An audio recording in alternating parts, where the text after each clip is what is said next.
Many material and spiritual planets in Lord Brahma's presence. Within a moment, cowherd boys, calves, and unlimited Vaikuntha's, all expansions of the Lord's energy, spiritual energy, were manifested. As stated in the Brahman Samhita, Ananda Chinmaya Rasa Pratibha Vitabi, not only did Krishna create all the paraphernalia of his spiritual energy, but he also created unlimited material universes with unlimited Brahmas. All these pastimes which are described in Srimad Bhagavatam will cleanse one's consciousness. In this way, one can actually understand the absolute truth. The spiritual planets in the spiritual sky are called Vaikunthas, and each of them has a predominating deity, Narayan, with a specific name. Similarly, in the material sky, there are innumerable universes, and each is dominated by a specific deity, a Brahma. Krishna simultaneously created all these Vaikuntha planets and universes within a moment after Brahma's return. The word avadut means rambling, agitating, moving, absorbed, defeated. In some readings of Sri Caitanya Caritamrta, it is said, Yahara Shravane Chittamalahaya Duta. Instead of the word avaduta, the word hayaduta, meaning that the heart or consciousness is cleansed, are used. When the consciousness is cleansed, one can understand what and who Krishna is. This is confirmed by Krishna in the Bhagavad Gita. Yesham tvanta gatam papam jananam punyakarmanam te dvandva mohanir mukta bhajante mam dridavrata. Persons who have acted piously in previous lives and in this life, and whose sinful actions are completely eradicated, are freed from the dualities of delusion, and they engage themselves in my service with determination. Unless one is freed from the actions of sinful activities, one cannot understand Krishna or engage in his transcendental loving service.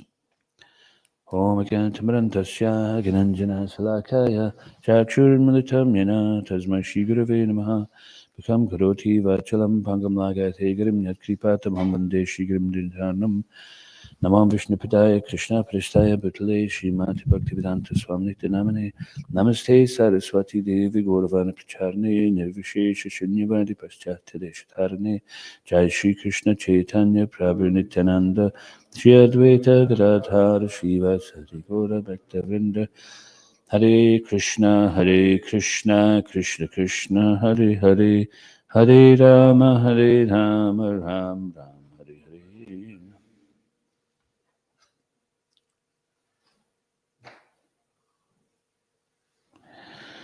Okay, those other verses as well. Apart from all argument, logic, and negative or positive processes, when Lord Sri Krishna was present as the Supreme Personality of Godhead at Vrindavan, no one could find a limit to his potencies by studying his characteristics and activities.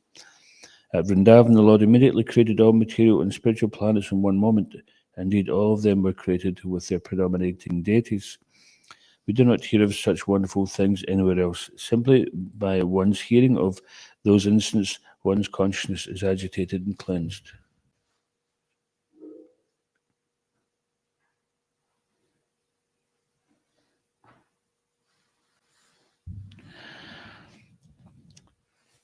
So important here, Prabhupada is emphasizing the aspect of cleansing consciousness. If our consciousness is not sufficiently cleansed,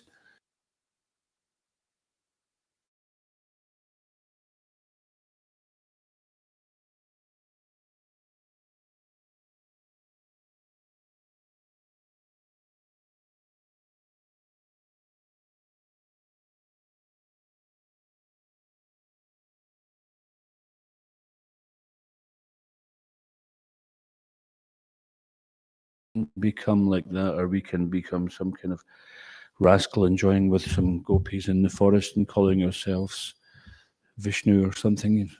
So there was an occasion where there was this rascal who had attained some mystic power. No, Krishna is known as Yogeshwar. He's the master of all mystic power, but he doesn't use it to exploit anybody. It's a good. I often think it's a good job Krishna's God, because if it was someone else, then we'd be in trouble. You know, we'd all be in misery, being exploited by somebody. But Krishna's always. We have to remember that Krishna's always the well-wisher of the living entities. It's not that sometimes he's just like he's fed up with us, so he just gives us a hard time. He's always working for the benefit of living entities, which is something difficult for us to see when we're going through some challenging situations. But Krishna's kindness in this regard is he doesn't want us to become comfortable in the material world, because that's going to keep us here.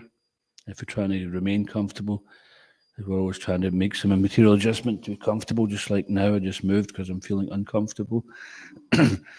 But so many arrangements we're making, people are like wanting to change the whole ideology of the planet, to any extent, or we make some small adjustment ourselves, a better house, a better bed, a better pair of shoes, a better car, a better wife, a better husband.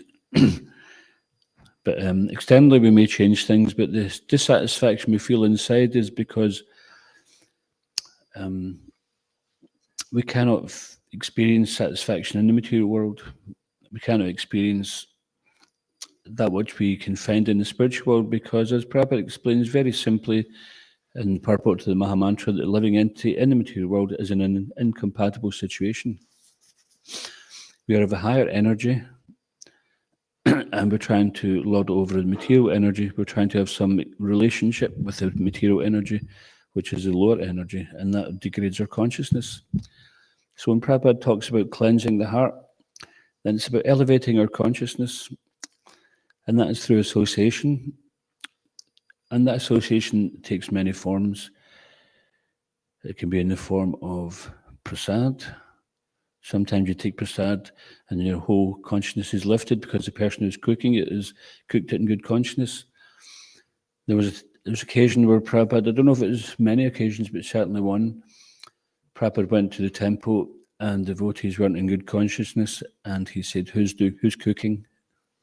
So he wanted to know who's cooking, because that can affect the consciousness. And that's why it's devotees are careful what they eat outside of the temple. If you have to eat outside, then sometimes the devotee will get some fruit or something, but they have to be careful if they want to protect their consciousness. And other ways we associate to elevate our consciousness is through primarily through hearing. So that hearing can be hearing the holy name, hearing philosophy, hearing Krishna Katha, pastimes, hearing about the activities of the Lord, activities of the devotees. Because the devotees are tadiya, they're related to the Lord. When they're acting on the Lord's behalf, then their activities are equally purifying. Just like devotees go out in Sankirtan, they go out in books, and then afterwards they're discussing how the day went, and they're feeling enlivened, and they're hearing one another talk about Krishna consciousness, and they're enlightening one another as how to get books out to people. Like sometimes you experience a typical difficulty. I met this one today. Oh yeah, I met that kind of person before, and I said this. So then think, okay, I'll try that. And this way the devotees are relishing the service and the challenge. They're rising to the challenge, and Krishna is giving the realizations. So this cleansing of the heart is so important.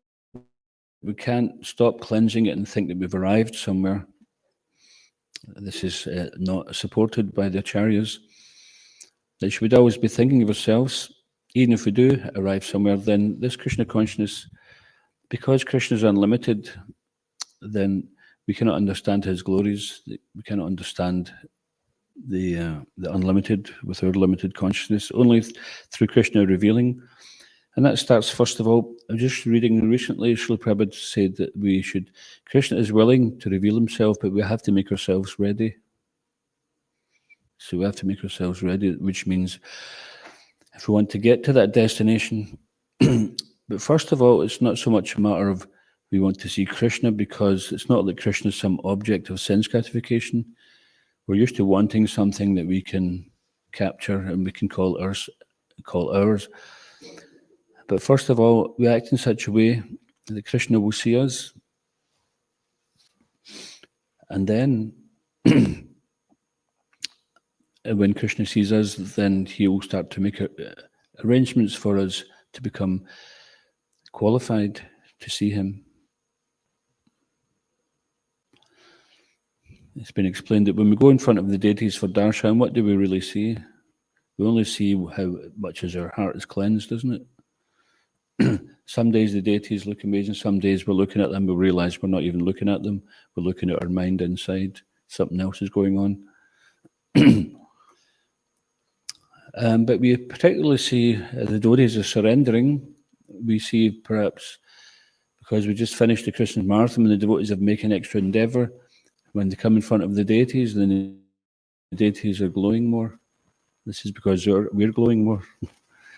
We're pleasing the Lord directly. This is reciprocal, and we shouldn't forget that, because there may be other days when we don't experience that. So the process of cleansing the heart is through the chanting of the holy name, and we get bonus points, which are bigger than the points themselves. When we give that to other people, when we approach Krishna, Krishna is very pleased that we've decided, okay, we've had enough of this world, we're turning back to him. But when we bring others to Krishna, when we go out and we try to inform others about Krishna, then Krishna is very pleased with that. Of course, that doesn't mean to say, okay, well, I'll not bother chanting japa today, I'll just go out in books and I'll just live in a shop doorway and the devotees can just bring me in books and prasadam on the day, and from the moment my eyes wake up to the moment they close, then I'll just do books because that's the most pleasing. No, it's most pleasing to follow the whole balanced program. So that balance has to be there, and that balance is there. How do we check that balance? How do we know if we're balanced? That's a good thing. Ask someone else, because we might not be honest enough with ourselves. And if we can be honest, we can say, oh yeah, it's like one devotee says, oh, I'm doing my best. And I was thinking, well, saying you're doing your best, it might be true, but it might also be like the motivation is to put a limit on what they want to consider is their best. And we may be thinking we're doing our best at this time, but that doesn't mean to say that Krishna can't take us further. So it's a willing process, and our willingness, Krishna will reciprocate with that. But sometimes we're not willing, but Krishna is so kind that he'll drag us anyway, even if we're not willing, because Krishna feels indebted. We see Lord Nityananda, he feels so indebted. It's stated in the Caitanya Caritamrta that Lord Nityananda feels indebted to the living entities, to the devotees who are giving up the material world and coming to Lord Chaitanya's mission and spreading it. He feels so indebted that sometimes he'll fulfill their material desires. Generally, the Lord, he doesn't encourage us to fulfill material desires. Because it's just as much as a parent wouldn't encourage a child to do something which is dangerous for it. But sometimes Lord Nityananda is so pleased that he thinks, okay, just have your material desire and be done with it. But also it's stated immediately after, but if Lord Nityananda sees that the living entity is repeatedly approaching him to fulfill material desires, then he won't do that.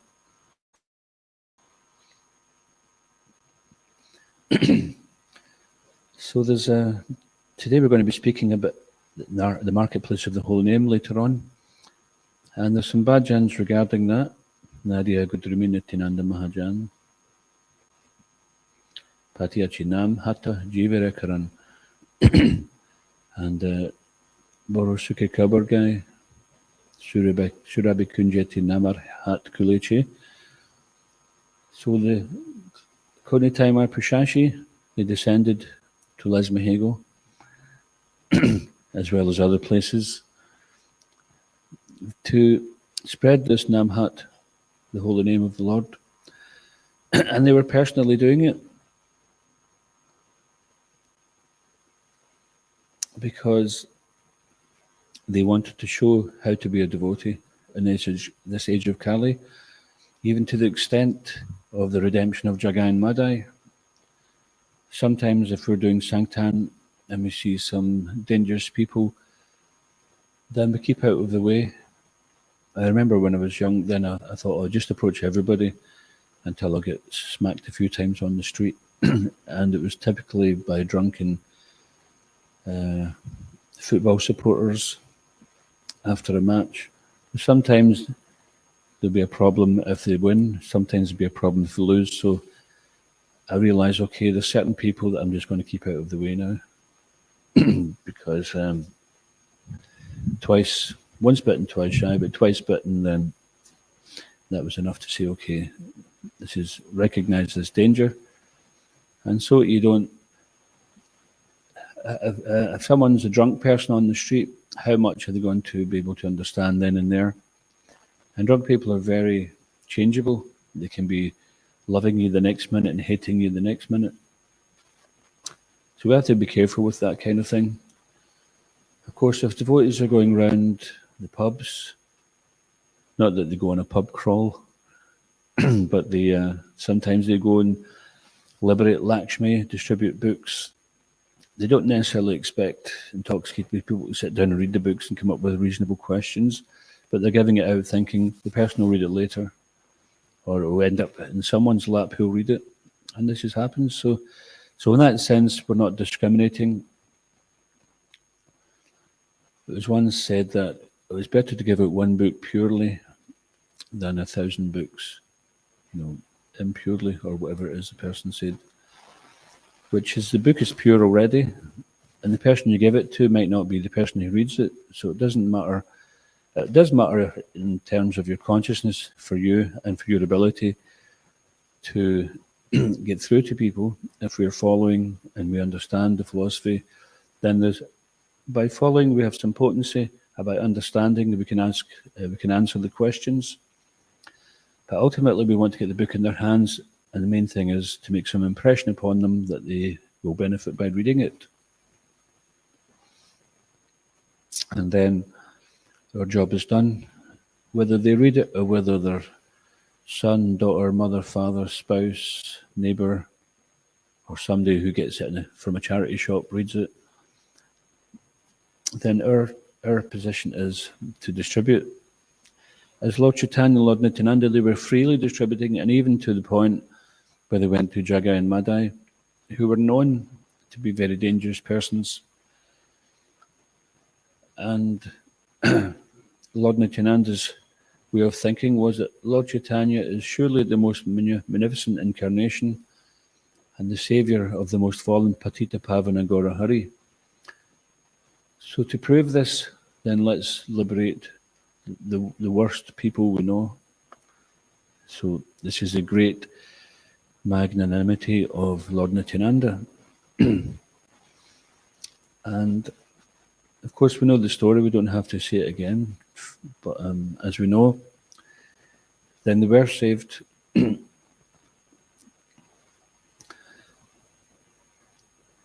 And this is mentioned in the Caitanya Caritamrta, that in the purport, I can't remember which verse it is, I used to know it, but Prabhupada mentions that the devotees of the International Society for Krishna Consciousness, they undertake all sorts of risks to spread this mission of Lord Chaitanya. So some countries have got more risks than other, or different risks. Wherever country you're in a risk.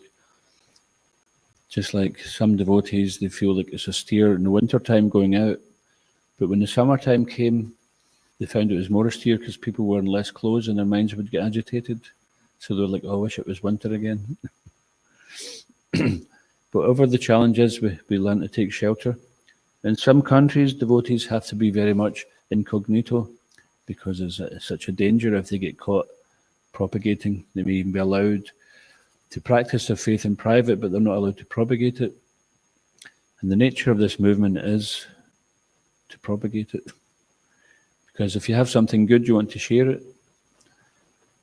Just like you come across a nice preparation, you think, oh, that's very nice. Let me learn how to make this, and I can make it for the devotees, I can make it for the deities. You come across a nice lecture or a nice bhajan, and you think, oh, I want to let somebody hear this. This is how we expand enjoyment, by this interaction.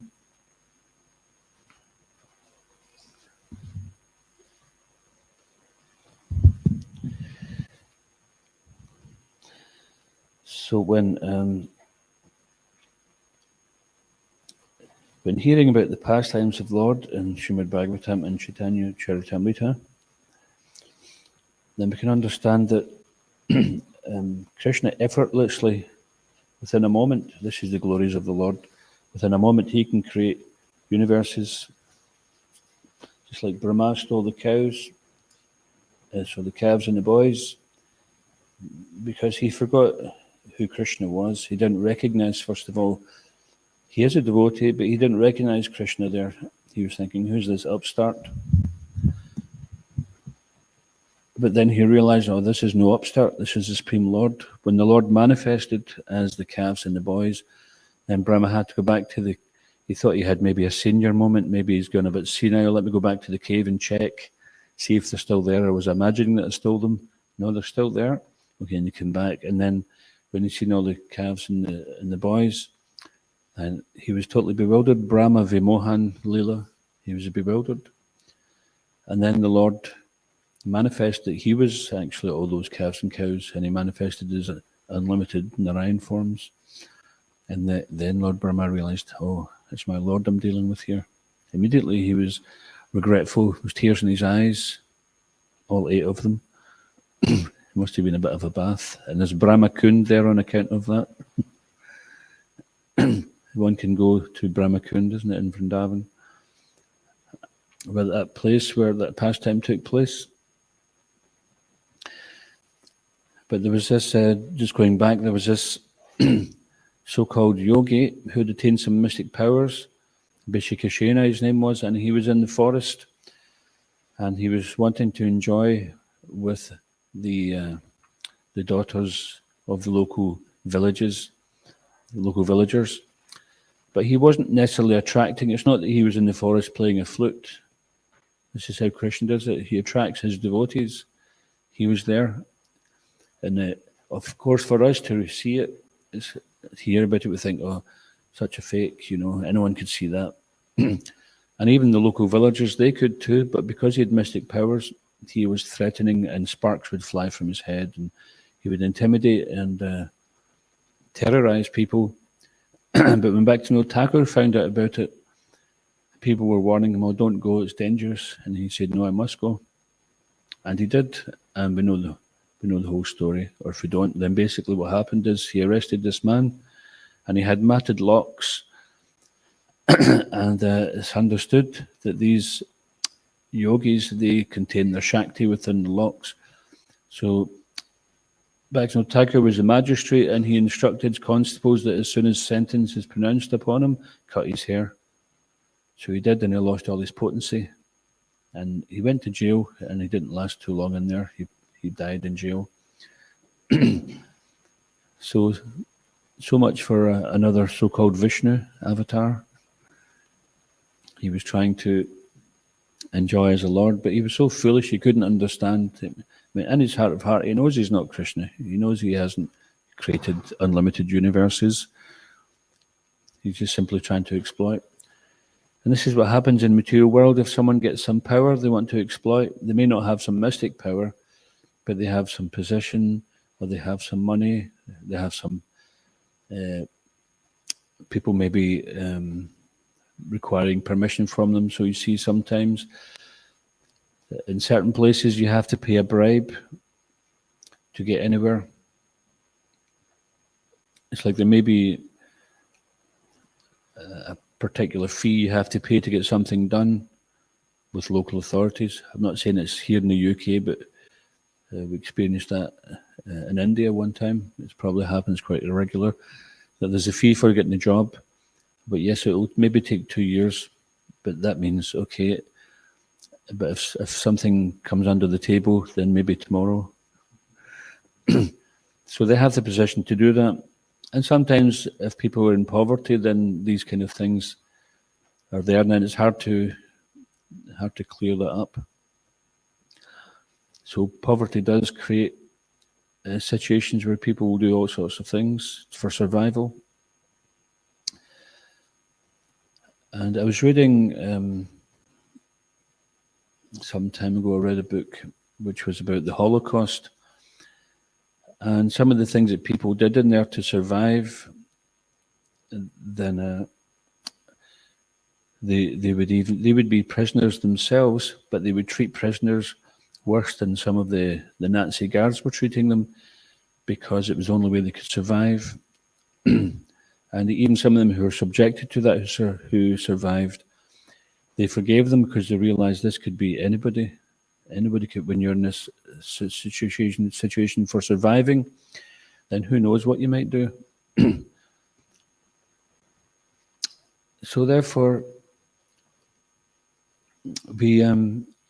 Krishna says, even if you're the most sinful of all sinners, then when you come to Krishna consciousness, then everything can be forgotten. So this is the mood of the devotee. Also, we try to adopt that mood, that nobody is a write-off, that everybody can come to Krishna and follow the path, the proper path back to Krishna.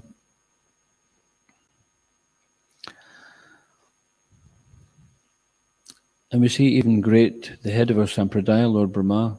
Of course, Krishna's the head, but he's appointed Brahma. Then even he made a mistake, and Krishna forgave him. So devotees can make mistakes. They don't have to write themselves off. In the first canto, Srimad Bhagavatam, Prabhupada explains in one of the purports that all sins unwillingly committed by a devotee are burnt up in the fire of repentance.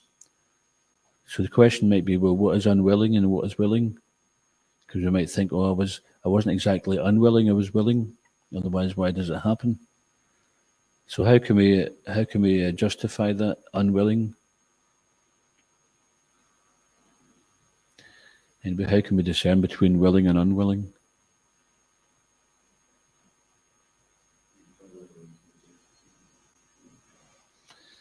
About something which is against Krishna conscious. So the point was, all sins unwillingly committed by a devotee are burnt up in the fire of repentance. So how would we know if we're willing or unwilling? If they burn up in the fire of repentance?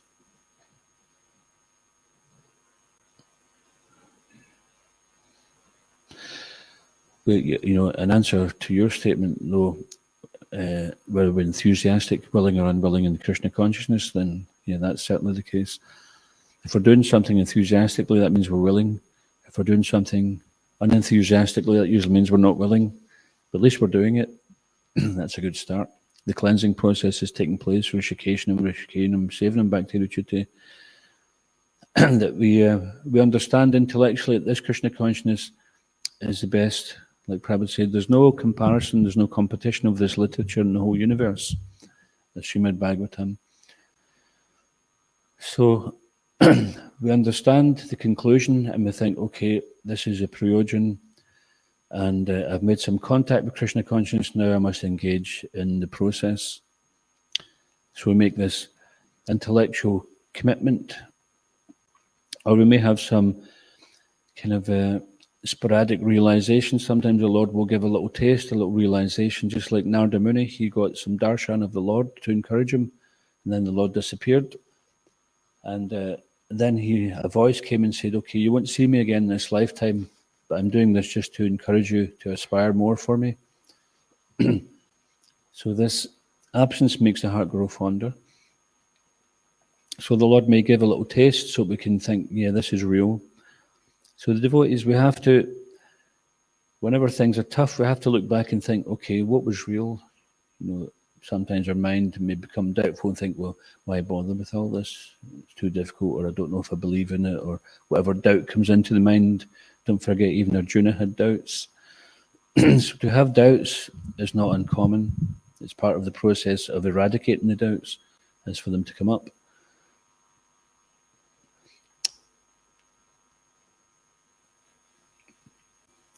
But we should look back and think, no, I remember this occasion, this was real. Like sometime we may be in front of the deities and something may happen, or you may be taking prasadam and your conscience just feels like so elated, or you're chatting japa, or you're in kirtan, or you sell a book and it's an amazing experience. So whatever nice experiences we have, then log them in your memory. That is the reality.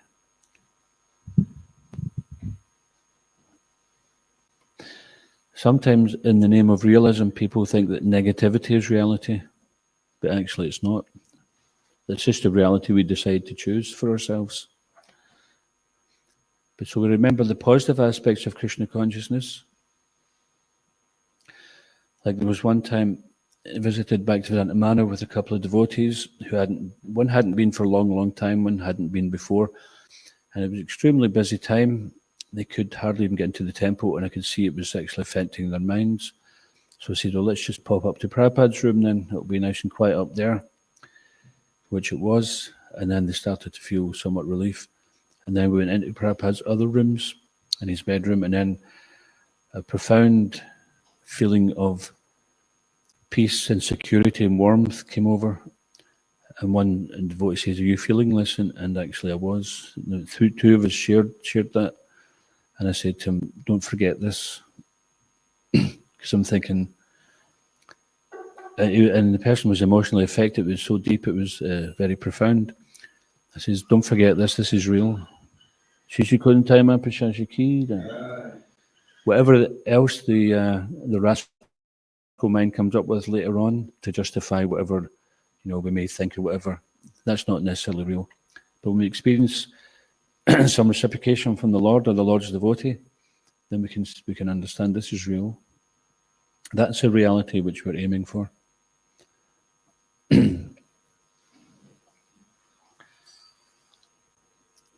And these situations of Lord Brahma or other instances where devotees take shelter of the Lord because they have forgotten for some time, and then they remember again that this is the Lord. They remember that they're a devotee. They may have been remembering a devotee, but they just didn't recognize Krishna. So sometimes we don't recognize Krishna's hand in things, and we may be less than appreciative. But later on, when we see it was Krishna's hand and it was for our benefit, then our mood should be humble about that. Ideally, when we're going through some challenges, if we can be humble while we're going through it, that's the best thing, and just patiently bearing it, knowing that Krishna is going to show me something throughout this at the end. Krishna's hand's in this for a purpose. Don't know what the purpose is, but it's there to improve our character. It's there to qualify us because Krishna wants us to come back. And we don't always necessarily enthusiastically want to qualify ourselves. We'd rather do other things. We're accustomed, our second nature in the material world is to, first of all, make sure that we're happy or that we're enjoying. But beyond happiness is a sense of contentment, knowing that the Lord's hand is guiding you in your life. And even in your so-called difficulty, you can be content. So this can be the bittersweet of devotional service. Sometimes it may seem bitter, but you can't give it up. Something's too bitter to taste, but too sweet to resist. Until the bitterness goes, because that is the jaundice affecting us, the jaundice of material attachment. And when finally we become so cleansed that the bitterness is not there, then we get great devotees such as Queen Kunti saying, calamities, let them happen again and again, because this is how I remember the Lord more easily. And we should be careful not to pray for these things when we're not at that level, because we may have a bigger lesson to learn. Okay, we'll just stop there. If anyone got any questions or comments. Yes, sir. Tokchen and Ananda. Vimohana Leela, it reminded me of, there was a time when Bharadvaj said to Srila Prabhupada, he said, there are so many paintings of Krishna, which is the actual one that looks like Krishna? So Srila Prabhupada looked at him like he was mad, and he said, they're all Krishna. So that really blew his mind, and it just reminds me of the Vimohana Leela. We have so many deities, and they're all different. So you think, well, I like this Radharani, but I'm not so keen on that one, but all the deities are Krishna. And because they are, then they're all beautiful, they're all attractive, they're all perfect. So I thought that was so nice. In the Vimohana Leela, they all love their kids more than normal, because even though it looks like their kid, right? but still Krishna. Yeah, that's a nice comparison there. And if you place a material estimation on some of the deities, even some of the deities of the Lord's associates or great acharyas, if you place a material estimation, you think, what they're doing with such a deity like that. We've got nicer deities in ISKCON. But actually, it's not that. It's the loving reciprocation which is there between them and their deities. They're dedicating everything to those deities. Also, you were mentioning that when things are illegal in India, there's usually a bribe. I heard that when you're told in India that something's illegal, the next question is, how much? Yeah, it's probably there in other countries as well, but it's just not so. Maybe hide it a little bit more. And then you were talking about doubts, and it's an interesting subject, doubts. Bhaktivinoda Thakur says that doubts are all born of the time factor. He said if you're situated in the eternal present, there are no more doubts. And he said doubts lead to arguments, and arguments lead to anarthas. And offences. Yeah, it's good. And you can see someone of the character of Srila Prabhupada or other elevated devotees, they're not living in a doubtful condition. They always have an answer. Sometimes you hear some challenge being posed. If you listen to Prabhupada's conversations or morning walks, you hear some challenges. Before you know the answer, you're thinking, how is he going to get out of this one? But without hesitating, he's practically, the person's not even finished the question, Prabhupada's there already. And it's not just like he's got a great memory, he's heard it all before, but he's actually situated in the eternal truth. So someone who's not under the modes of material nature, they are actually in knowledge. And they know what is knowledge, just like that person asked him, okay, a guru should know everything, so how many windows are there in the Empire State Building? And Prabhupada says, this is not knowledge. So the answer is perfect straight away. He could have, even answered them.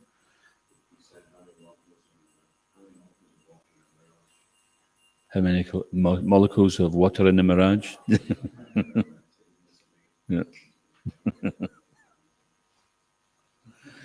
But it's full of the fact that he's situated in knowledge means that it's not like he has to sit there and study. Okay, if someone says this, I'll say that and say that and say that, and then recall it like their mind is some huge computer. Just immediately, how many drops of water in a mirage? Perfect answer, isn't it? So it's not just even to defeat the person or put them down, but it's to enlighten them and to let them realize their question is not actually looking for knowledge. You're questioning about an illusion. There's no question there. Ananda, could you read the question? Bro, two questions. Maybe I'll ask first one. So in this text 18 translation, it says simply by one's hearing of those incidents, one's consciousness is agitated and cleansed. So cleansed is a positive connotation it brings. Yeah. And like agitated, how do we understand that one's consciousness is agitated? Let me just see the context of it.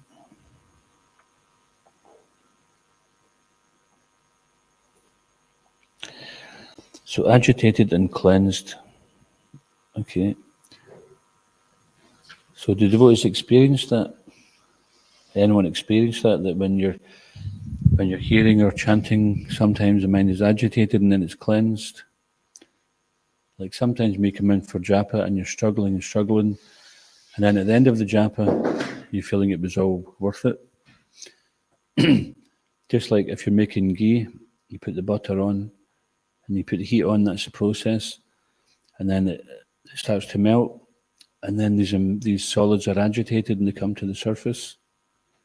It's agitated because this is like dust, cleaning a dusty room. Sometimes it appears to get worse before it gets better. Just like if I say, okay, we're going in to clean the yoga barn today, it hasn't been cleaned for a year. Then in the process of cleansing it, we're going to agitate all the dirt. because dirt can't be allowed to stay there. It has to be moved. And the process of moving it, the dust sometimes goes everywhere. So in the process of us getting cleansed, then sometimes we might react badly. Or badly could mean we become upset, angry, morose, defensive, so many different things like that may come in the process of it, but keeping the association of devotees where they keep guiding us, like, Prabhu, stop being such a nonsense, you're in Maya, or whatever we happen to say to each other, then because the living entity is trying to remain comfortable in the material world, then when Krishna enters into that materially contaminated heart by the holy name, then he agitates that attachment, that dirt, that connection to material world. And he unsettles it, just like sometimes Narada Muni, he appears on the scene and he appears to agitate things, but he's enhancing Krishna's pastimes, isn't it?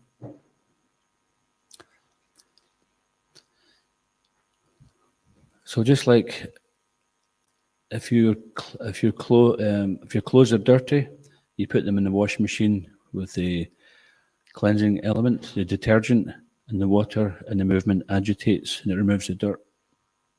So the agitation is for removing the dirt. Is that okay? Thank you, bro. If anyone else wants to add anything to that, they can. Reminds me of that verse in the Bible, the autumnal rains go on little reservoirs of water and then they become purified, although they're muddy. But the rains just keep coming down, and then eventually those rains flush everything out. Yeah, that's true. Yeah, yeah. Or you could consider, say a riverbed is dry for some time. Like sometimes in the winter, riverbeds are dry, but then when the ice melts from the mountains and it comes down, like say the Ganges, then it may be it gets muddy to begin with. But when there's adequate water there, then you don't see any mud any longer. You just see the clear water. And you had another question. Yes, ma'am. So in this Brahma Vimohan Leela, is it for real that Brahma stole the cowherd boys and the cows and calves and took them away with him? Just wondering, like, these are Krishna's friends in Vrindavan, and these are eternal associates of Krishna, and Brahma is a living entity, say, and he had this much power and strength that he could steal and take them away. Yeah, it's real because Krishna allowed it. Because you could think, well, if it's Krishna's devotees, why would he allow that? Because generally, he protects his devotees, doesn't it? Agashura, Bakasura, he killed him. But because Brahma's a devotee, he's not a demon, and he allowed it to teach his other devotee a lesson.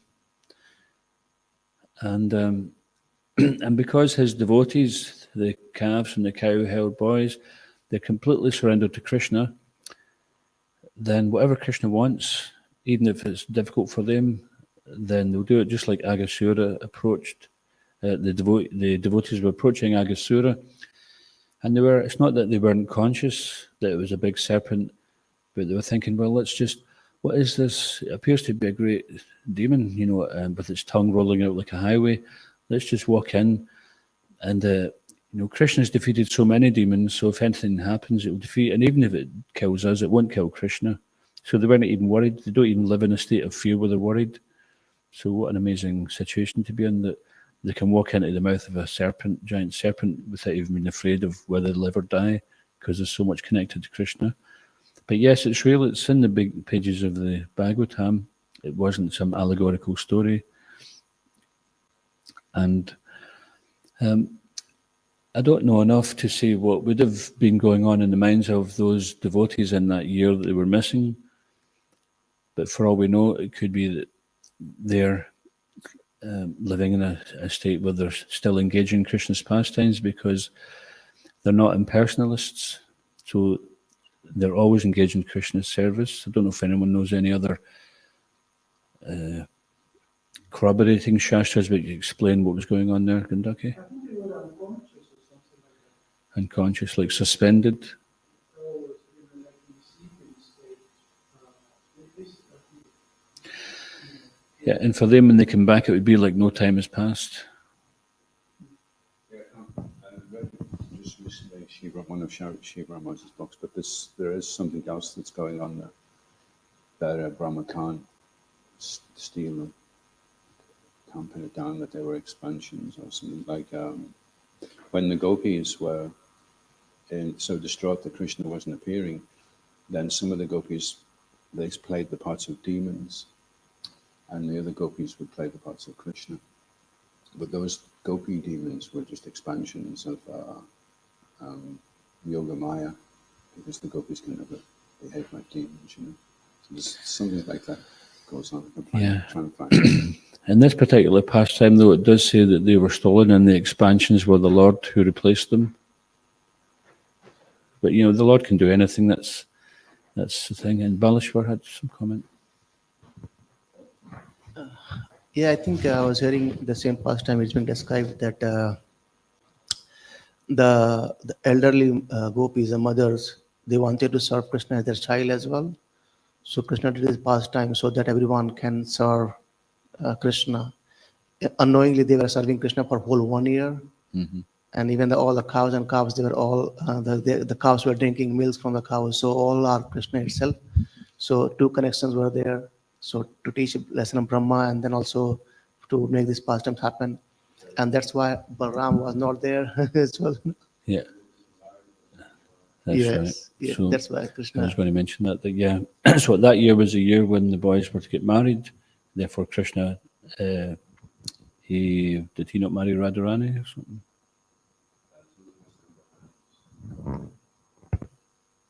Can't remember, but yes, when Krishna does one thing, there's so many things being achieved. We only see a small fraction of it, and then we hear about a few other things, and we think, "Wow, that's amazing!" But that's still only a fraction of what is going on. There's more going on that we don't know about than what we do know about, and what we do know about is mind blowing as it is.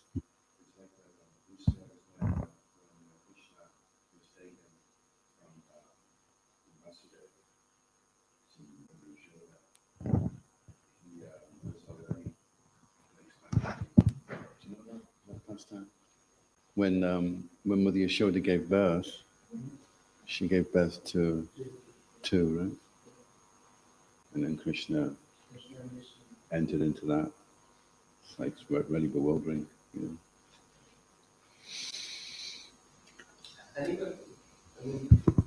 know. There is no question of real or not because it's in Bhagavatam itself. So Sukadeva Goswami won't say anything which is not real. Yeah, it's not. It's not an allegory. It's not a story for us to understand something else. It's a pastime which we understand has happened, and there's Brahmakund is there to commemorate that. This is the spot where it happened. I think there's Brahmanda Kunda. Yeah. There's Brahmanda Kunda where Lord Krishna saw the universe from the mother. Oh, that's Brahmandagat. Brahmandagat. Yeah. Brahmandagat. That's different from Brahmakund. Okay. Brahmandagat is over by Gokul. Mhm. And if you go there, you can see apparently the wooden grinding mortar at Utkal or Okal, where Krishna was tied to.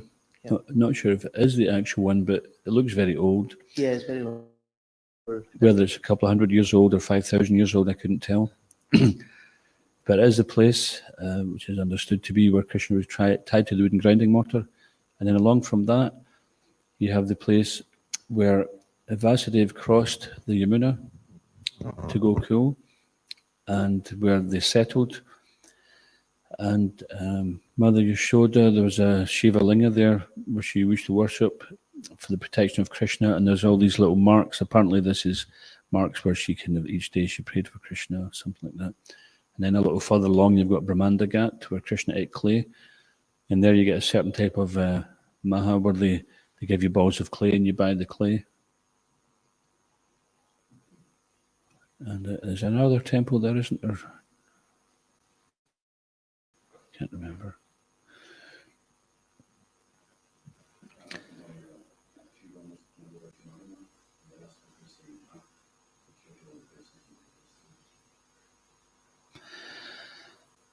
Yeah, sometimes we become so busy in our service we don't spend enough time learning about this, but we should give enough time to remembering the Lord's pastimes, the Lord's abode, and the devotees, the interaction between the Lord and his devotees in these pastimes, because it's very attractive.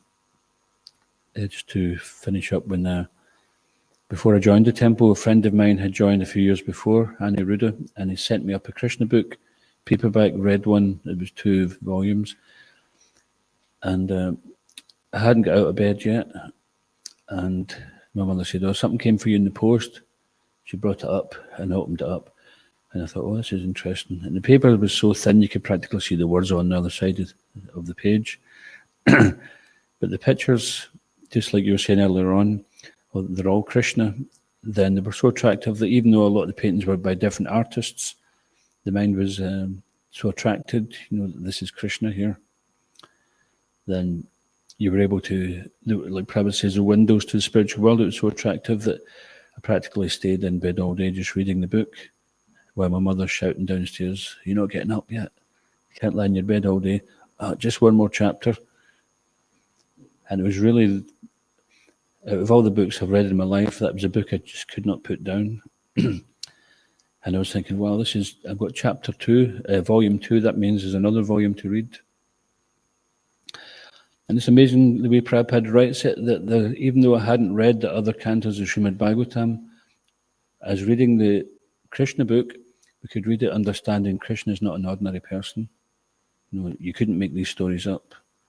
No human imagination is fertile enough to make up such stories with such interconnecting philosophy. It's just perfect. And Prabhupada perfectly represented it like that. So giving out Krishna books in the street is also another thing that Prabhupada wanted. So we'll just stop there if anyone's got anything else. Otherwise, it's going to go to the key. Prabhupada ki. Gantarashi Caitanya Caritamrta ki. Jai Guru Premanande. His Grace Prabhupada Prana ki. Gaura Bhaktivinoda.